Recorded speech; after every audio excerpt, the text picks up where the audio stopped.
أهلا بيكم في الفقرة الرمضانية من قصص القرآن. هنتكلم النهاردة عن ابن أكبر من باباه. طب إزاي؟ كملوا معانا القصة للنهاية وهتعرفوا الحكاية. بس قبل ما ندخل في القصة عاوزين نشكر صديقنا مهاب وصديقتنا مايا علشان بيتابعوا كل حلقاتنا وبيعملوا لنا كومنتات على فيديوهاتنا، ولو حابين نقول اسمكم زيهم اكتبوا لنا في الكومنتات. متنسوش اللايك والاشتراك، ويلا بينا.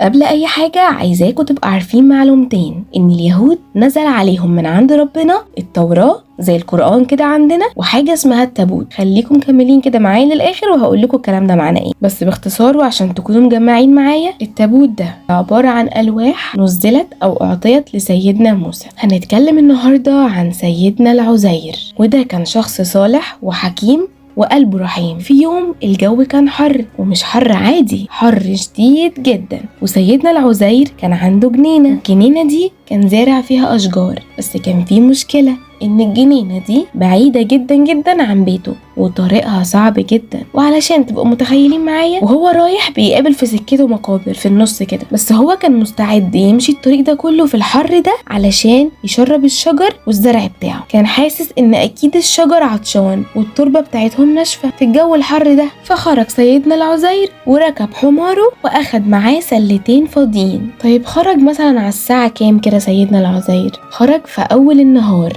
يعني حوالي كده بعد شروق الشمس ولا حاجة. فضل ماشي في الجو الحر ده لحد ما وصل الحديقة بتاعته، وفعلا طلعت الأشجار عطشانة، ومن كتر العطش الأرض متشققة وجافة خالص. شرب الزرع بتاعه وقطف شوية فاكهة وحطهم في السلتين، سلة فيها عنب وسلة فيها تين، وركب حماره عشان يرجع بيته تاني. وهو في الطريق حس بالتعب، والحمار كمان ما كانش قادر. الجو بقى أحر من الأول بكتير، وهو والحمار كانوا مرهقين جدا. فوصل عند المقابر.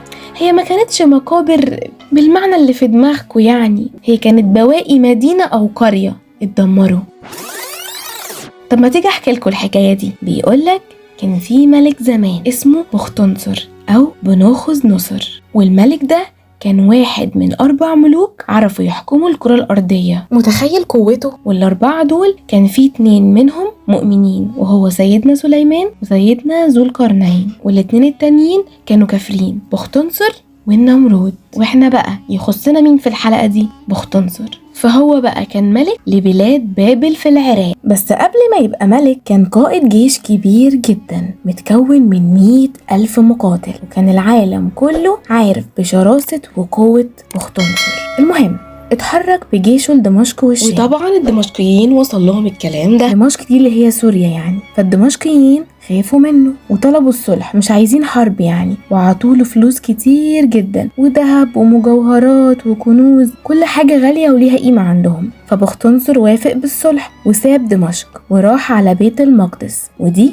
كانت عاصمة بني إسرائيل اللي هم اليهود. وفي الوقت ده كان بيحكمهم ملك من نسل سيدنا داود عليه السلام، والملك كان مستعد. فخرج لبختنصر وطلب منه الصلح وعطاله فلوس ومجوهرات كتير زي الدمشقيين بالظبط. ومش بس كده، الملك طلب منه ياخد شوية من أغنياء وأثرياء بني إسرائيل يأسرهم يعني، ويرجع بلده. ولما رجع شوية من بني إسرائيل اللي كانوا اصلا مستخبيين لما بختنصر كان في بيت المقدس، راحوا للملك بتاعهم اللي هو من نسل سيدنا داود واعترضوا على الصلح ده وقاموا قاتلينه. ومش بس كده، نقضوا عهدهم مع بختنصر. هو اصلا على فكرة معروف عن اليهود انهم ملهمش كلمة ودايما بينقضوا عهدهم وما تعرفش تعمل معاهم اي معاهدة، معروف عنهم الخيانة. فالكلام ده كله وصل لبختنصر، فبختنصر قام راجع لهم وقاموا محصنين المدينة عشان يحموا نفسهم. بس بختنصر عرف يقتحم المدينة ودخل له. يعني ايه محصنينها؟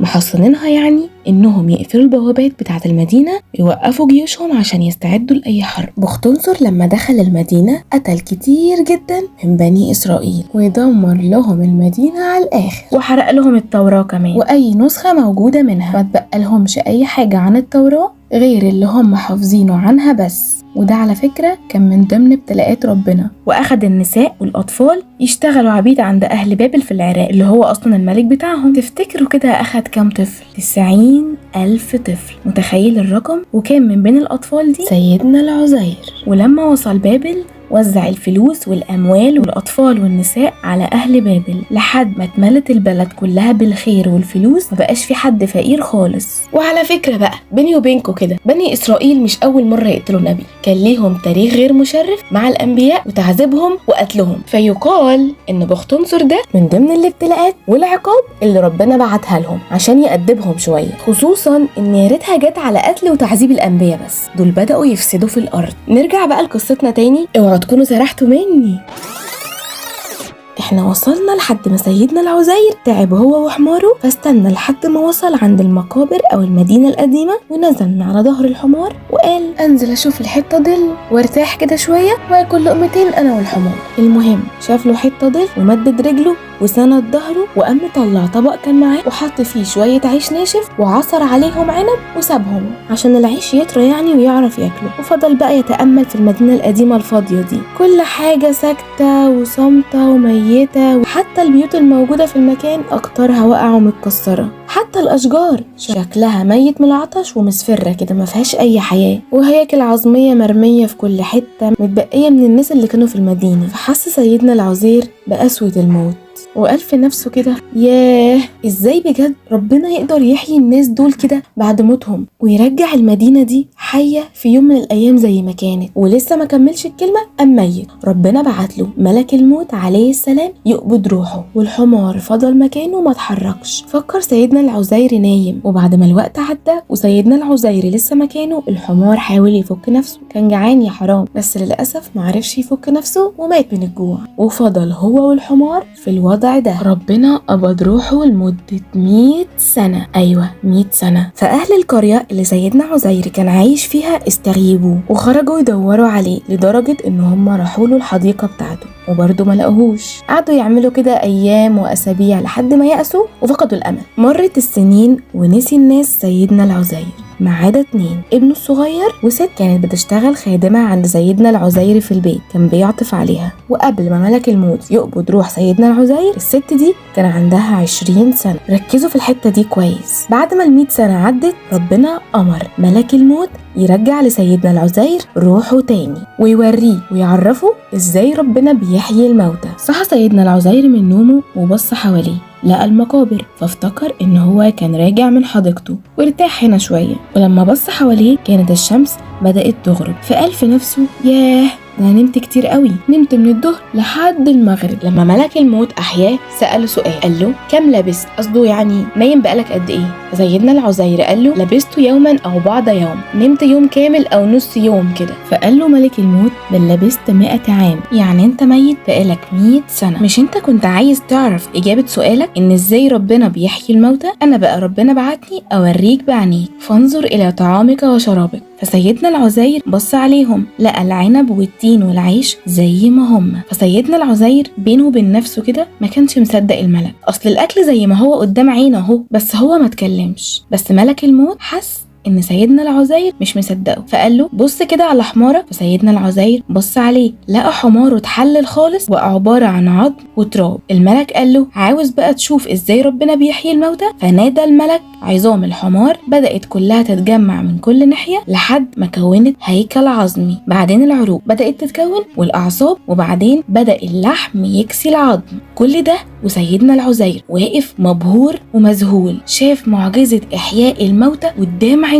أول ما شاف كل ده قال أعلم أن الله على كل شيء قدير، وقام ركب حماره ورجع قريته اللي كان عايش فيها. لقى كل حاجة متغيرة، فضل يدور على بيته لحد ما لقاه. خبط على الباب ولقى ست عجوزة هناك، فسألها هو ده بيت العزير؟ قالت له اه، وقامت معيط. قال لها انت بتعيطي ليه؟ فقالت له سيدي العزير اختفى من 100 سنة ومرجعش تاني. فقام قايل لها انا العزير، ربنا موتني 100 سنة وأحياني تاني. فطبعا هي مصدقتهوش وقالت له لو عايز نصدقك في أمارة عند سيدنا العزير ومش عند أي حد تاني. سيدنا العزير كان مستجاب الدعوات، لو انت هو فعلا ادعي ربنا يرجع لي بصري ويرجع لي صحتي. فقام سيدنا العزير دعا ربنا وقام ماسح على وشها، قام بصرها رجع لها وصحتها رجعت لها. فأول ما شافته اتخضت وفضلت تصرخ وتقول بصوت عالي أشهد أنك عزير، أشهد أنك عزير. والناس كلهم مستغربين مين عزير ده؟ طبعا الناس نسيوه، ده بقاله 100 سنة، واللي كانوا لسه فاكرينه كانوا عمالين يضحكوا عليها. أصل رجع ازاي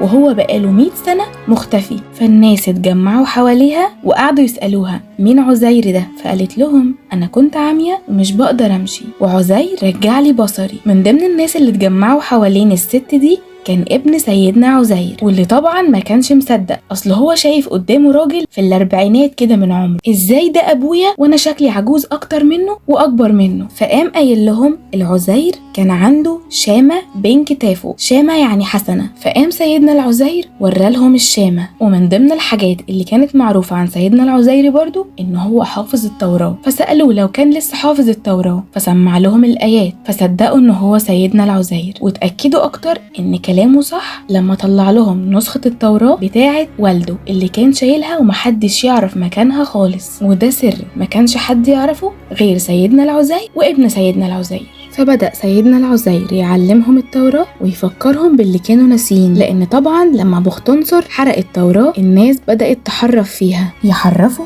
يعني يكتبوا آيات على مزاجهم. فالناس أقبلوا على سيدنا العزير وكانوا مبهورين بالمعجزة اللي حصلت، لدرجة إن هم أطلقوا على سيدنا العزير ابن الله. ولحد دلوقتي اليهود مفكرين إن سيدنا العزير ابن الله، وده طبعا مش حقيقي، لأن ربنا واحد أحد لم يلد ولم يولد. هيجي حد يسألني هو ليه حرق التوراة يعتبر عقاب من ربنا؟ الإجابة تخيل كده تصحى من النوم في يوم ما تلاقيش ولا نسخة من القرآن، تدور وتبحث على الإنترنت برضو مش عارف توصل لأي حاجة عن القرآن، المصاحف اختفت من كل مكان. هتتخض ولا لأ؟ ده انت ممكن تفكر القيامة قامت أصلا. هي نفس الفكرة كده بالظبط. المصحف ده كلام ربنا، بنعرف منه ازاي نتصرف وايه الصح وايه الغلط. فهم اصلا كانوا فاسدين، ده والتوراة كانت موجودة، ما بالك بقى لما اختفت؟ ده كأن ربنا قطع الوصل بينه وبينهم. في حد ممكن يجي يسألني سؤال تاني، هو ازاي سيدنا العزير نبي وكان مشكك في كلام ربنا ومش مصدق ان هو يعرف يحيي الموتى؟ سيدنا العزير ما كانش قصده بسؤاله ده ان هو بيشكك في كلام ربنا، هو بس كان مستغرب، كان مندهش من كتر ما دي حاجة عظيمة جدا، فربنا كان عايز يوريله بعينيه. نتعلم ايه بقى احنا من القصة دي؟ اول واهم حاجة ان احنا ما ينفعش نشكك في كلام ربنا. تاني حاجة ان ربنا له حكمة في كل شيء. تالت حاجة ان احنا نتأمل